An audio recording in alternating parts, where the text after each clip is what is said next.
Fantastic. Thank you for Utopia Analytics for sponsoring this session. Andries, thank you very much for joining us. Andries is the CEO of OLX in Brazil, and you've got a very long history in the industry. So by way of introduction, you've been CEO of OLX in Brazil for 5.5 years. Prior to that, you were the SVP of Schibsted Classifieds Media for 3 or so years. Before that, he was the founder and CEO of Bom Negócio in Brazil.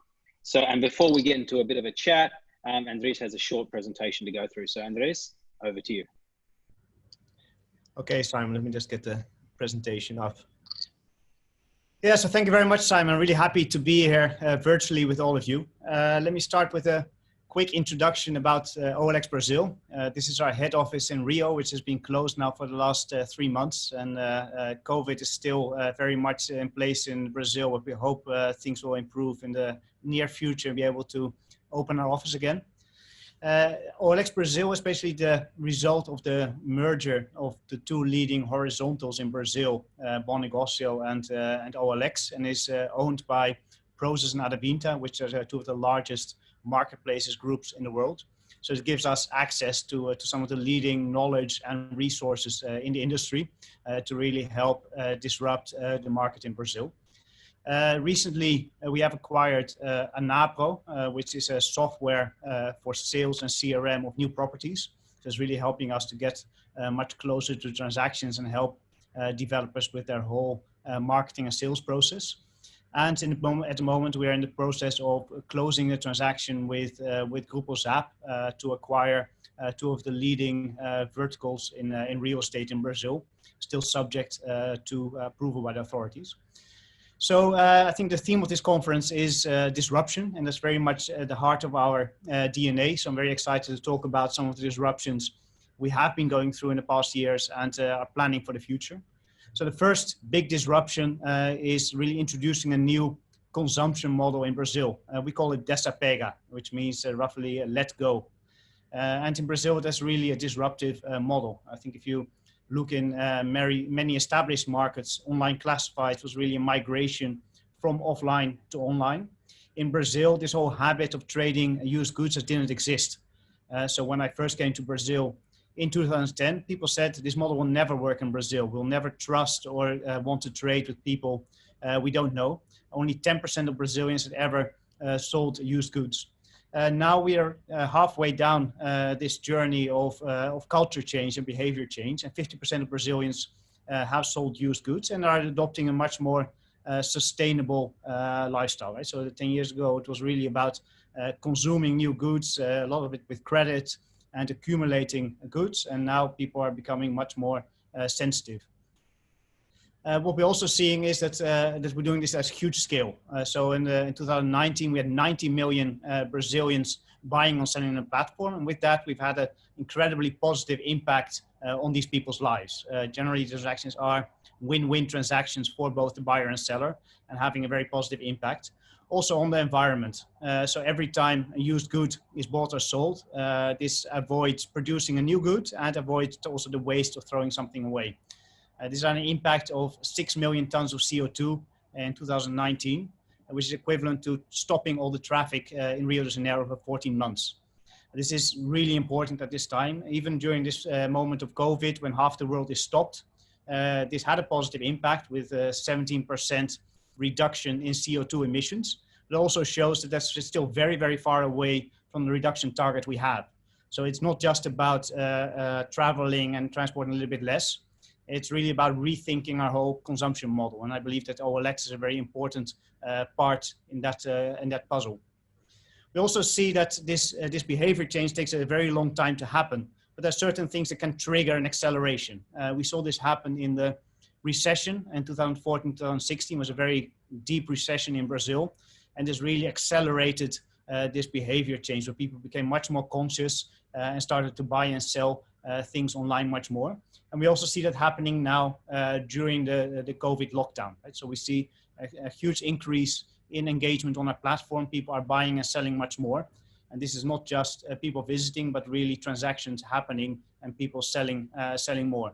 And we believe this is an acceleration of a behavior change that is also there to stay after this crisis is over. So the second big disruption we've been aiming for is to use this very strong C2C horizontal position, this brand and user base we have, to offer a very compelling proposition to professionals, especially in the car and real estate vertical. We have a couple of really strong advantages there.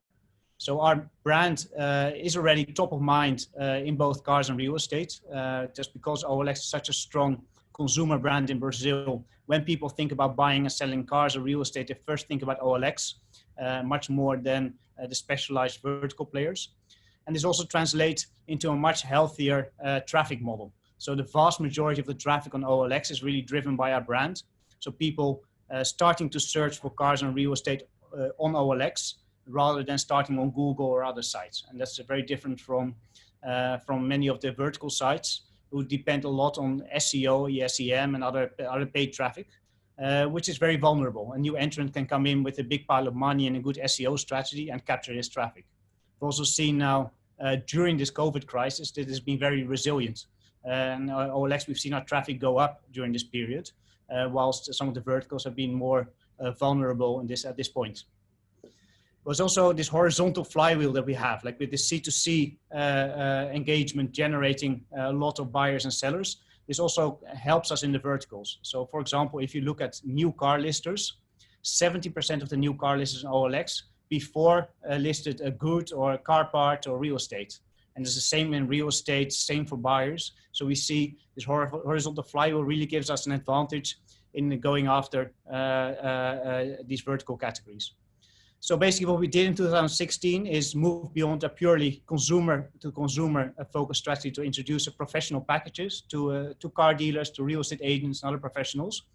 And now the vast majority of them are on OLX. This has given us a very strong revenue growth to help sustain also our mostly free C2C offering.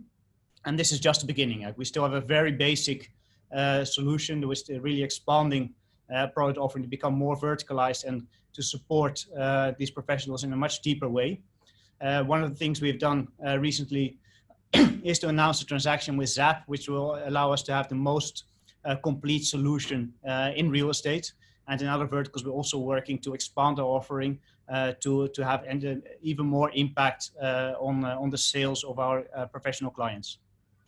So what's next? Everybody's been talking about the big changes that are happening in our industry. Is OLX now at risk to no longer be the disruptor, but be the disrupted? And there's clearly some big shifts happening out there, right? There's some of the big global giants, even bigger horizontals than OLX, who have even bigger audiences, even more tech resources, and even more resources from some of their other profitable businesses they can use to cross-subsidize their marketplace business. So it's clearly a big advantage they have. And we also, on the other side, have unprecedented investment in niche vertical experiences to really go much deeper in the transaction, typically at a much smaller scale than OLX, but with a much more tailored experience going really along the entire life cycle and journey of the user. So how can we respond to this and avoid getting stuck in the middle between these two forces? I believe that OLX really has a unique position to be able to offer transactional at scale. I think none of these other players can do that. To really leverage the scale we have a unique scale at OLX with more than 1 million recent listings in cars and 5 cars sold per minute. That means that 25% of the new and used cars sold in Brazil are sold via OLX. So that's a huge volume we have. And also we have 4 million properties, and that's going to become much more. Now we're also adding Zap and Vivreal to our portfolio.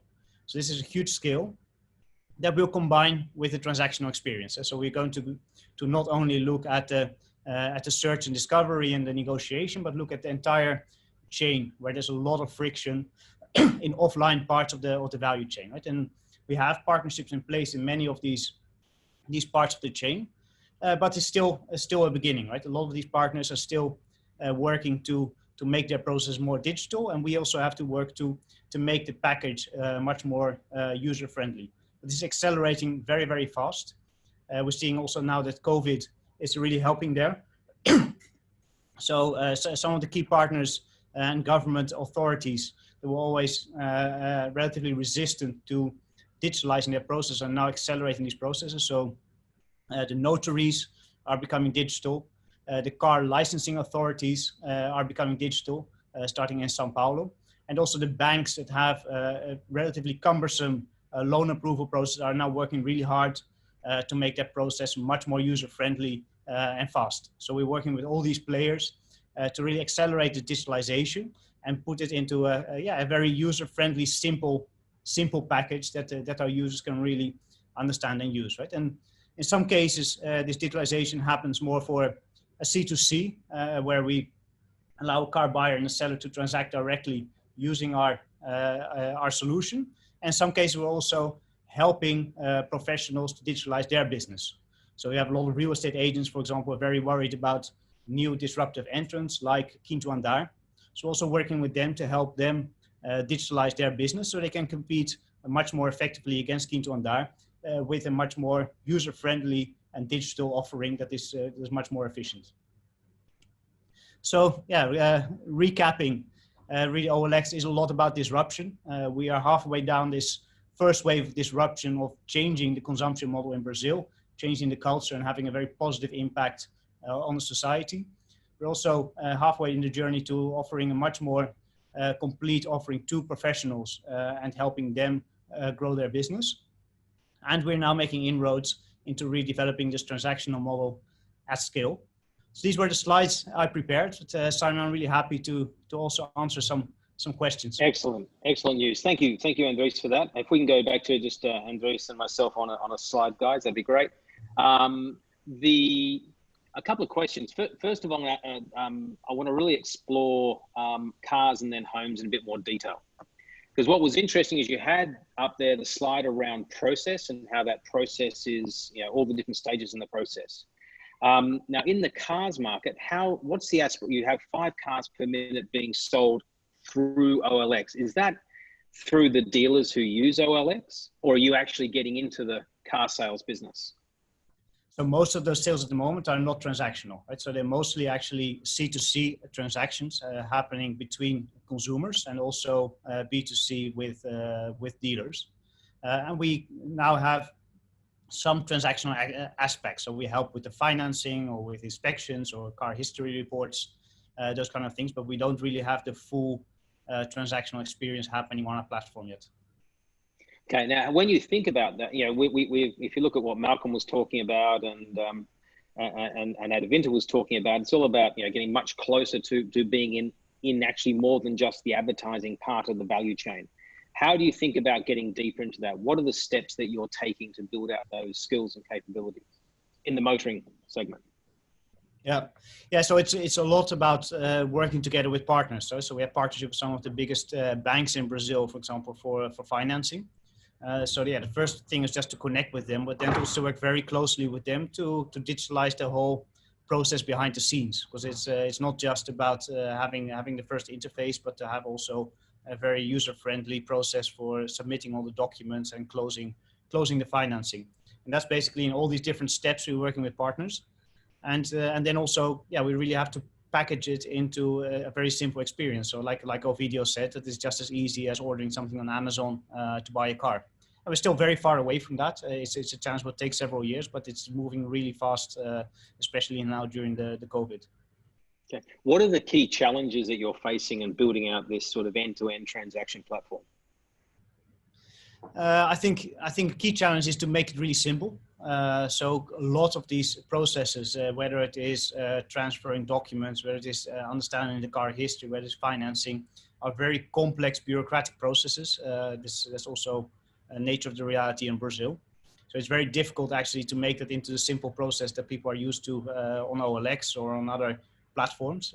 People expect it to be as easy as buying something on Amazon or ordering a car on Uber. And I think that is the key challenge, right? And I think it really requires also a mindset change in a lot of these partners, like who have kind of a very legacy process that was designed for the offline world, and really have to work together then to bring all the insights we have about our user needs to help digitalize the entire chain. Do you think one of the advantages you have is that you're not weighed down by historical processes and systems and ideology, that you can actually take a look at the process from end to end and say, yeah, here's a better way of doing it, a less bureaucratic way of doing it? Yes, definitely, definitely. We have of course, we started off as a consumer-facing product with a very simple mindset, and always trying to remove complexity and have a product that works for really every Brazilian, not the most sophisticated professionals, the most richest people, but really the middle class in Brazil can use our product. And with that mindset, I think we can really add a lot to our partners to really rethink the way we design the whole user journey. Okay. Now, then, what becomes the future role of the car dealer and the automotive manufacturers? I think they will continue to have an incredibly important role. I think there's like there is now. There's some people who really more do-it-yourself attitude and want to transact cars themselves, and want that to be easier and easier with more service and more complete offering that we offer them. But I think there's also a lot of people who really want this kind of personal touch and the confidence of dealing with a professional. So yeah, we really have this dual strategy of making C2C trading more convenient, more safe, and faster. But also digitally enabling professionals to offer a much more compelling experience and competing against some of these new entrants in the market. Okay. A question someone's asked is if you look at what Mercado Libre does, right? They're sort of an end-to-end Amazon type player. Are they the real competitors to OLX in the future? Mercado Libre is doing an incredibly good job at developing e-commerce in Brazil. They're like the Amazon of Brazil now, and they're solving a lot of the frictions around logistics and payments, mostly focused on B2C new goods. I think there's a lot of inspiration we also get from them, right? So when we look at our key verticals of used goods, of cars, of real estate. We really want to solve all these same frictions, and those are very Brazil-specific frictions. Just like it's very difficult for Amazon to compete against Mercado Libre, we also think that global giants like Google or Facebook will have a very tough time solving all these problems in Brazil without really having the local understanding and presence and partnerships that we have. Okay, now let's switch it up and look at real estate. You're in the process of finalizing your acquisition of Grupo Zap. Thank you. Now, when you look at that whole transaction, you'll now have access to a very large audience. You'll be dealing with most of the real estate agents within and developers within the Brazilian market. How do you think about going closer to the transaction in that market? Yeah, so this acquisition of Zap is really a transformational deal for us. We really believe a lot in the real estate market in Brazil, which is really coming out of a crisis now, and tremendous growth potential ahead. And also is still very, very immature and offline. So we really see that we can be a catalyst in digitalizing and structuring this whole industry.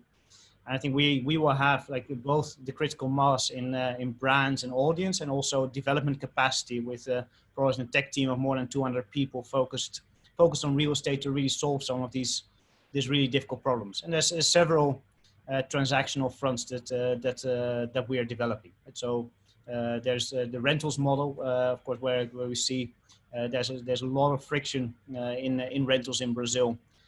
We see that we can really help real estate agents digitalize this whole process, help them with a much more efficient guarantee digital process for serving their users, and competing much more effectively against Quinto Andar and other new entrants that are trying to disrupt the business of the real estate agents. Also, new properties, we see a lot of potential there. We made acquisition of Anaco last year. It really puts us in the whole chain of optimizing the sales and marketing strategy of the developers, and combining that with this audience and marketing skills that we have in Zap and OLX. We can really go far beyond what we have been doing now to really help help the whole sales of new properties. So it's also getting much closer to the transaction. And there's many other opportunities we see to really drive digitalization in this market. Yeah, my view is that you have to really, historically, portals have done a great job of bringing together rentals, new developments, and established homes, much like a newspaper did. But it's almost time now to start to break them out, give them their own lives, because they've all got different capacities to get closer to the transaction. So when you think about doing that, do you look at what Loft is doing in one dimension, but then look at what Kinto and Dar is doing in another dimension, and how do you think about them as new age competitors to the business? Yeah, I think there's a lot of players that see this opportunity, right, and see that there's a lot of digitalization that needs to happen in this market, and that the experience of consumers is not good. And I think that's why there's a lot of investment happening also in new players like Loft and Kinto and Dar.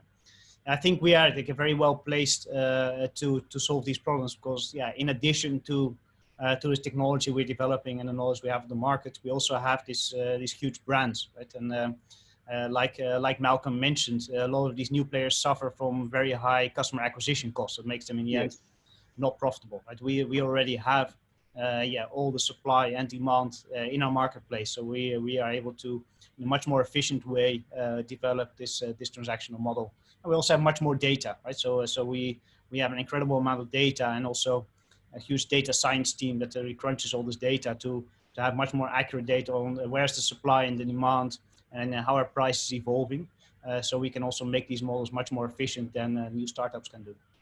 Yeah, I also think you have two other advantages. One is you have a large enough tech team that you can then experiment by building out the elements of the end-to-end process, and you have access to capital to buy those niche players that are emerging that are pieces to the end-to-end puzzle. Exactly. Yeah. Okay. So one other question that I did have, and you mentioned something around the flywheel, this horizontal flywheel. I'm curious about, how do you proactively manage someone coming into OLX to, I don't know, buy an iPhone, and then you build the relationship with them and then get them to advertise their house or buy cars? Is there a well thought out process behind that flywheel? Yes, that's really the core of the horizontal model that we have, right? So it's a lot about building engagement and keeping people within our platform. So we have an incredibly high time of use, incredibly high frequency. So people come back to OLX several times a day to find new offers, because we have unique content that changes all the time. And also people can sell anything on OLX, right? So people come back much more often. And then we do a lot of things to, when we get a new user in one category, to entice them to see other categories, to really manage to have like a very good serendipity and cross-category usage in our search, and to promote people to sell things in categories where we have more demand. So there's a lot of optimization behind that to really drive this cross-category usage. But that's two advantages, right? One is that we get users in these vertical categories where there's a lot of competition in paid and SEO channels. We already have them on our site. Another thing is, the more categories you have, the more frequently people can use your site. So it all kind of reinforces each other. So that's definitely something we want to continue to explore. And as we expand into more verticals, we can really grow this user base and engage them even more. Okay, Andries, thank you very much. I really love what OLX is doing in Brazil in disrupting the industry. In fact, consolidating the industry and then disrupting how business is done in the industry. So fantastic, well done, and thank you for taking the time today to share your views with the people who are tuning in. Thank you, Simon. No, thank you.